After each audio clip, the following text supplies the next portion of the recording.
Welcome everybody to another Voice of Nick video editing show. We're going to be doing more of this Metal Gear 2 review, and let's jump into it. Let's see what we got so far.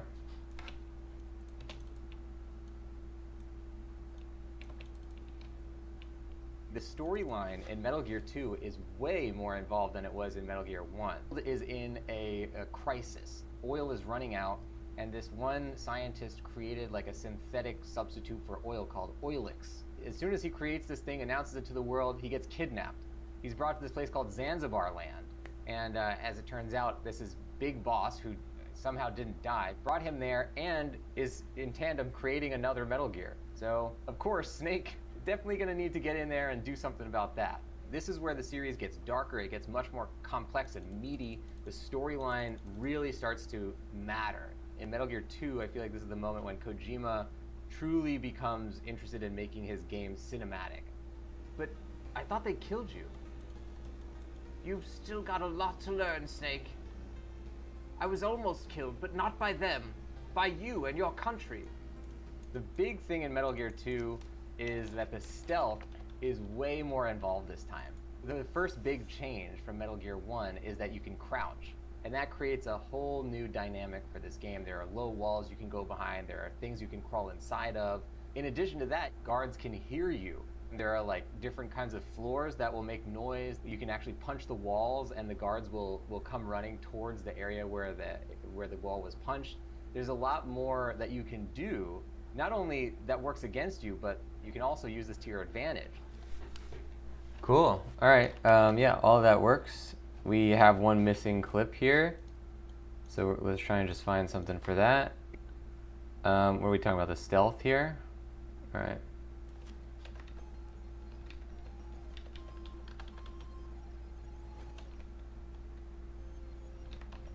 That's kind of a cool clip.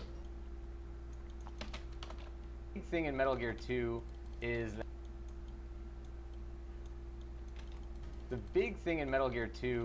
is that the stealth is way more. Let's see, is there a part where I punch this guy? Oh yeah. Let's use that. The big thing in Metal Gear 2 is that the stealth. Let's go even farther down. The big thing in Metal Gear 2 is that the stealth is way more involved this time. The first big change from Metal Gear 1 is that you can crouch. And that creates a whole new dynamic for this game. There are low walls you can go to your advantage. This whole complexity to the stealth, your advantage. This whole to your advantage. This whole complex against you, but you can also use this to your advantage. This whole complexity to the stealth. What else we got? How about this?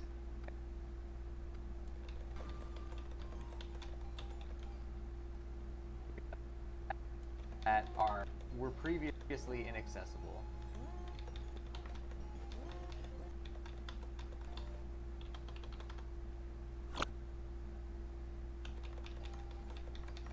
Here's the middle one.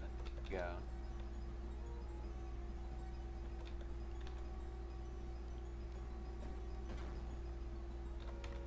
That was pretty good. Complexity to the stealth. This whole complexity also use this to your advantage. It's actually a pretty decent cut in itself. That works against you, but you can also use this to your advantage. This whole complexity to the stealth, it just makes it a lot harder to sneak around. So, like,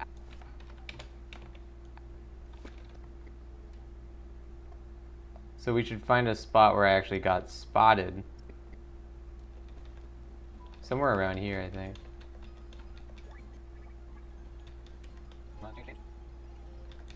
Yeah, that was the camera and go. It's so crazy that like you can put the camera persist. So like you can totally and be right in range of the camera. It's not like anything. Game. I think it's a one. There's nothing but you know, real thing would happen where you know you're not even knowing something in the room.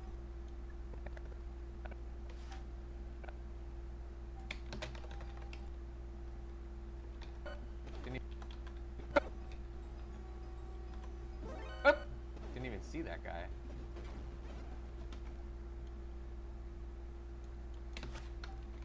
A lot harder to sneak around, so like harder to sneak around. So like I was dying harder to sneak around. So like I was dying very often in this game at the beginning. So the question.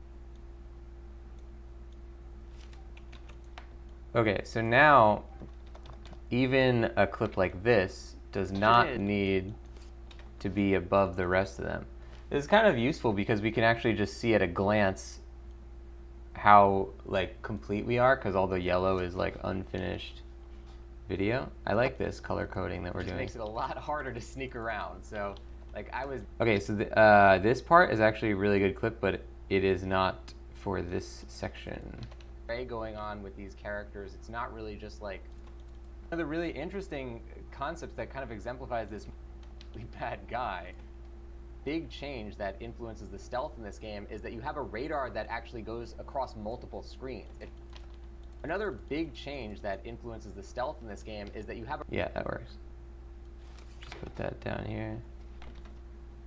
We'll put these down. We don't need to have anything on the second layer anymore. Where the wall was punched, there's a lot of advantage. This whole complexity to the stealth. So what we want to find is something where I get spotted. And also it should be spotted in an area that's not somewhere I've already been.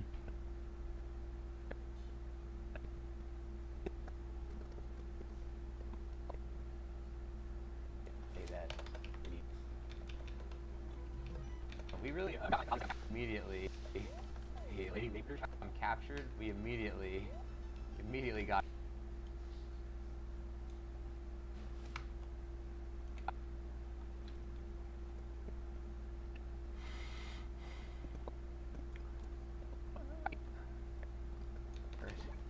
Small plussy.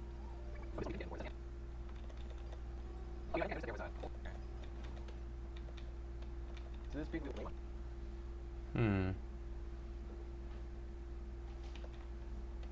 Okay, somewhere here we got spotted.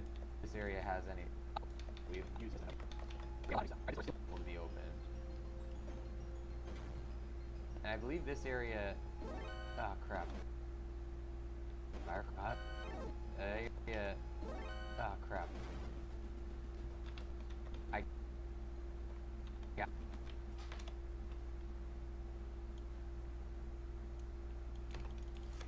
Your advantage. This whole complexity to the stealth.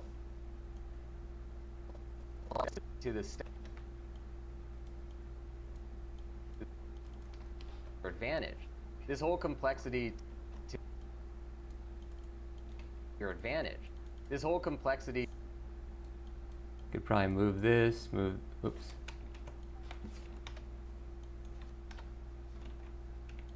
Use this to your advantage. This whole complexity to the stealth, it just makes it a lot. It just makes it a lot harder to sneak.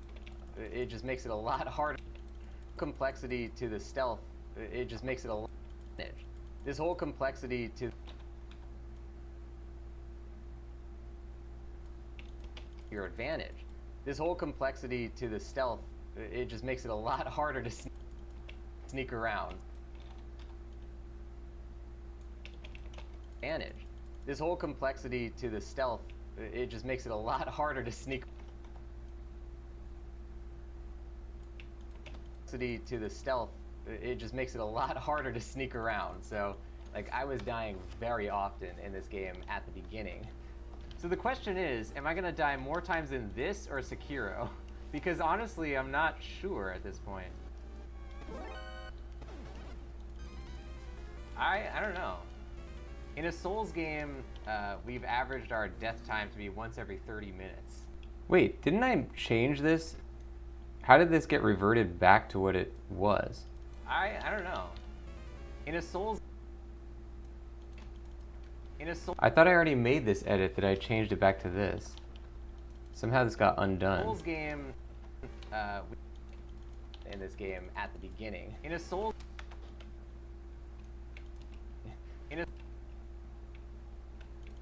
game at the beginning. In a Souls game at the beginning. In a Souls game very often in this game at the beginning. In a Souls game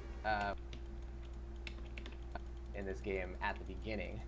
In a Souls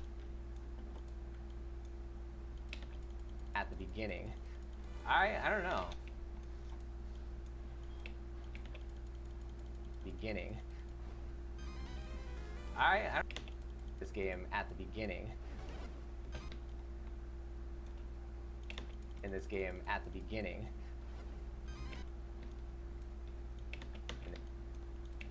In this game at the beginning.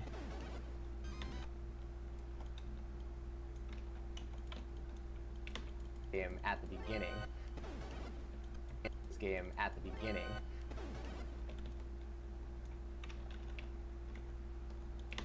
At the beginning. I don't know. In a Souls game, we've averaged our death time to be once every 30 minutes. And in this game, it's about once every 30 seconds. So I'm pretty sure Metal Gear 2 is more difficult than Souls. But as we keep going through the story, a lot of shades of gray going on with these characters. It's not really just like, get in there, save the people, get out, like it was in Metal Gear 1. One of the really interesting concepts that kind of exemplifies this most is early on in the game, you learn that the NATO bombing that took place at the end of Metal Gear 1, taking out the Outer Heaven complex. Okay, so, good. Let's put a bookmark here. We're actually going through this a lot faster than I thought we would be. We're already, if you look at the blue segments, this is what we have completed, and then this is what we still have to go. So I'd say we're like 30% through. Good stuff, ladies and gents. If you want to find the YouTube channel where these videos get posted, you can go on YouTube and search for Voice of Nick Vlogs.